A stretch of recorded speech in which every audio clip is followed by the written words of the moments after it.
Now, if you've been watching the show so far, you'll know that through an adventure involving a strange power orb that contained these keys, 2 new Rangers joined the team. Izzy and her brother, whose name escapes me. And ignore that background noise, that'll factor in a moment. Now, as you can see, yes, I have keys for the 2 extra Rangers. And since I have new keys, I decided to bring out the Morpher. So let's do this. First you put the key in here. If I can figure out the hole. Maybe it's this way.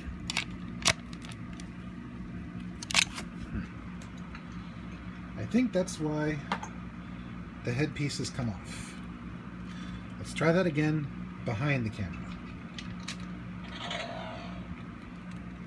Okay, it seems to work.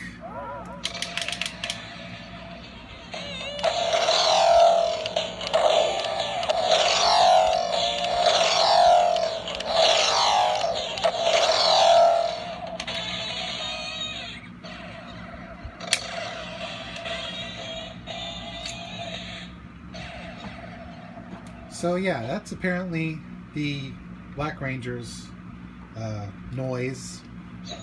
I'm not that impressed, but it's cute. Now for the Green Ranger's noise.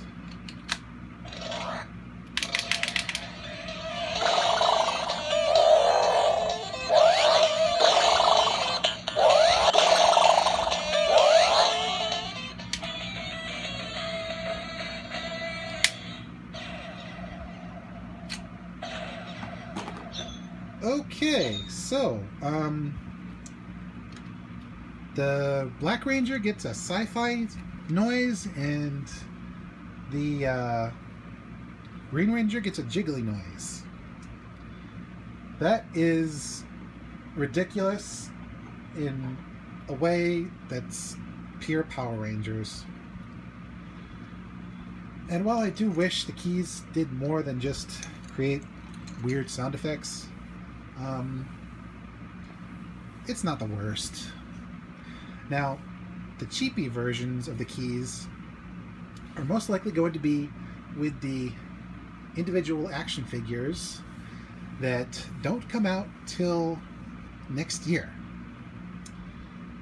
Meanwhile, the main villain and the Gold Ranger, who hasn't even debuted yet, they're coming out this fall.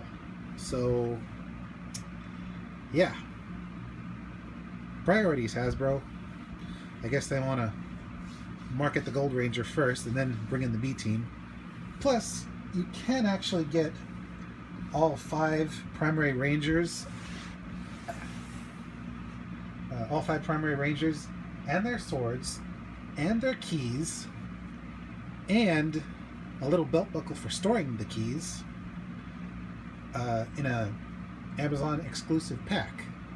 So get them money! Make them what do you call it? Want to put out more stuff. Anyway, in case you're wondering what that was me stretching because of the confined space. But let's get to the main event. The Zords. And I think I've got the spikes on wrong on this guy. Okay. Here we have the Stego Spike. And boy, that's a lot of spikes. Unfortunately, they're in bendy plastic and some of them are a little crooked, but I can work with a little crooked as long as nothing's broken. This one's head doesn't really move, and this one actually comes apart the most. This is the biggest parts former of them all. The other Zord is the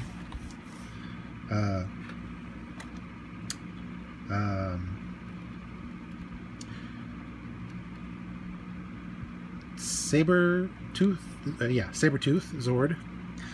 Its proper name escapes me, but it is a green cat. Cat! I'm no ordinary cat. I will destroy you. Catnip! Oh. So obsessed with catnip, his tail fell off. And if you look closely, once again, slight bend in the tail and even the sword that's attached to his body. But overall, both Zords look really good. And they form an insane combo with the main Megazord, which needs just a little bit of prep work. So if you'll bear with me, talk amongst yourselves. The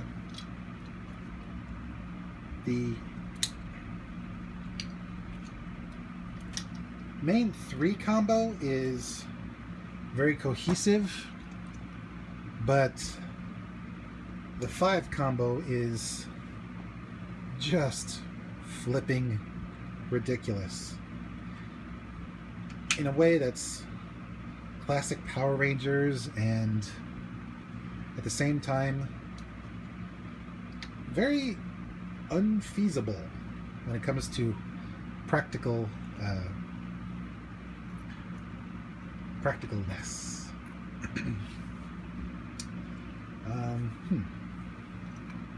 It looks like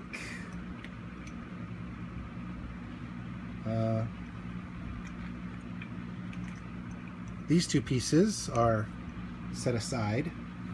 Oh, speaking of pieces, you get 2 sets of these fist things with the smaller Zord packs. So they can form these alt modes, which I will be photographing later. And for further alt modes, you got pink drills and blue blasters, which we'll see more of later. Anywho, first you take the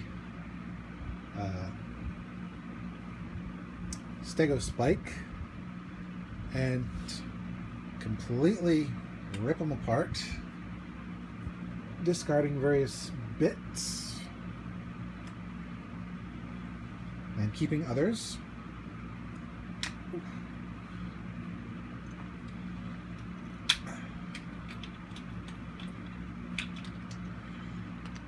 Here's just some of what I've done.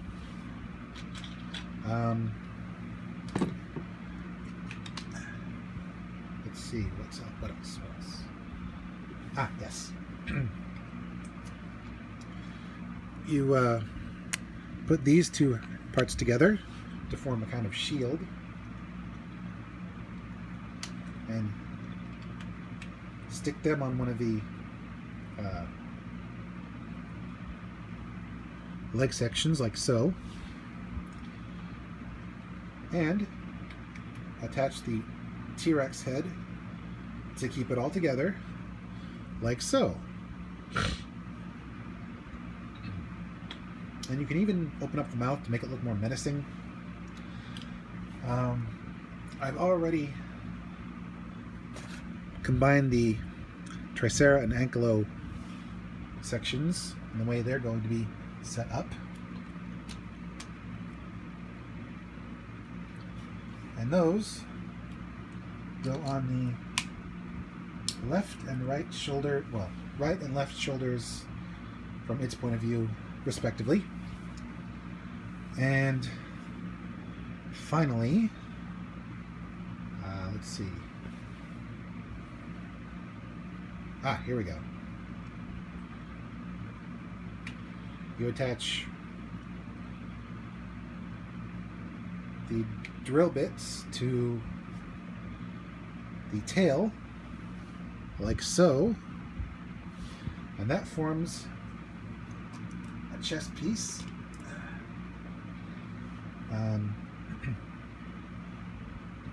Now I'm going to finish combining everything. If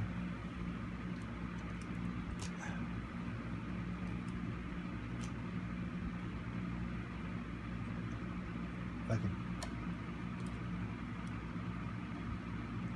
get everything maneuvered, because this is going to be a little bit front heavy.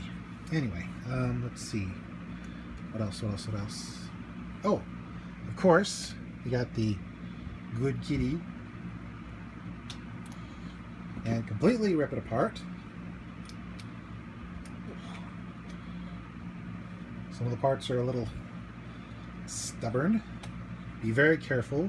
You do not want to risk completely breaking this thing. Let's see.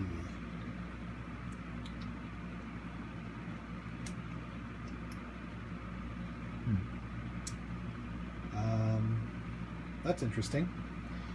The back legs, actually, I think they're the back. No, they're the front legs.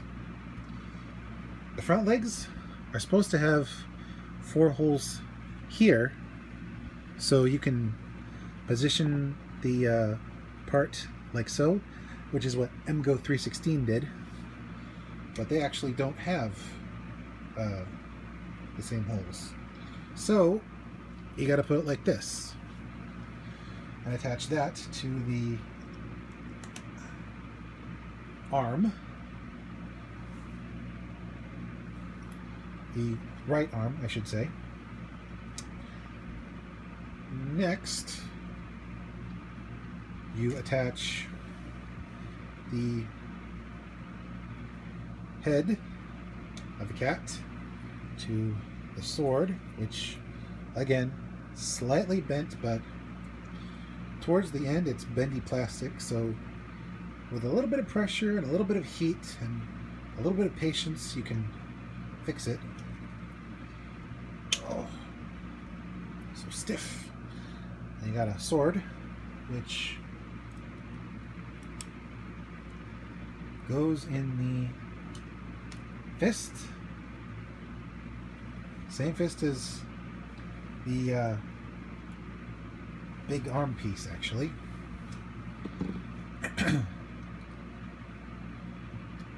And you split the tail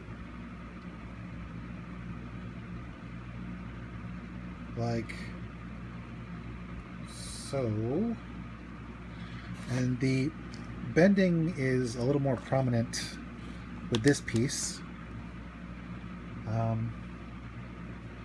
You stick that on the back of the Megazord's torso.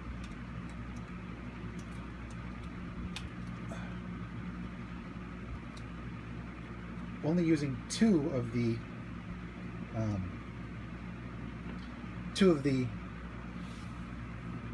what do you call it? Pegs, because if you try to use all 4, the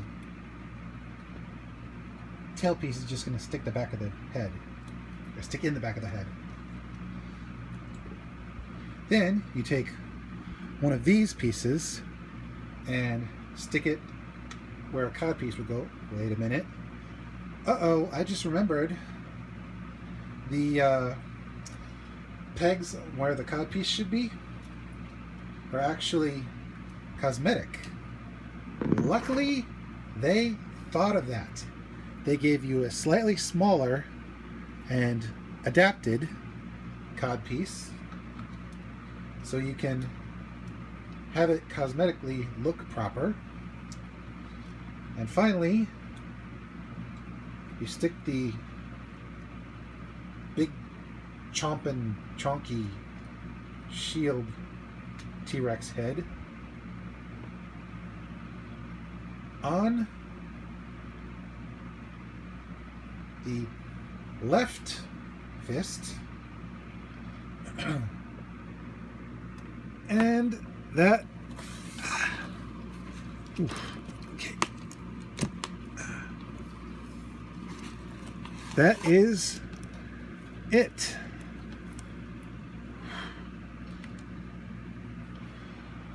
Okay, so yeah, as you can see here, he's got a big bitey shield thing. He's got an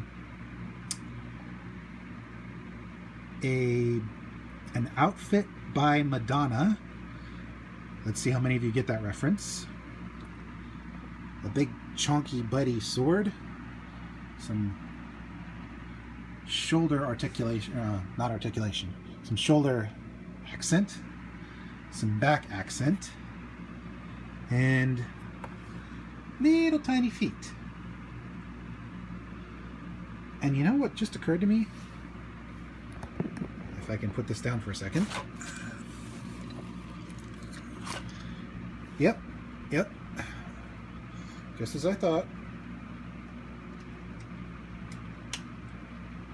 There are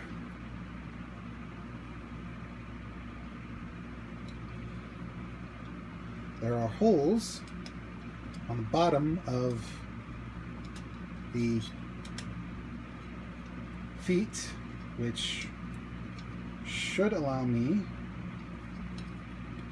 if I can get them positioned just right,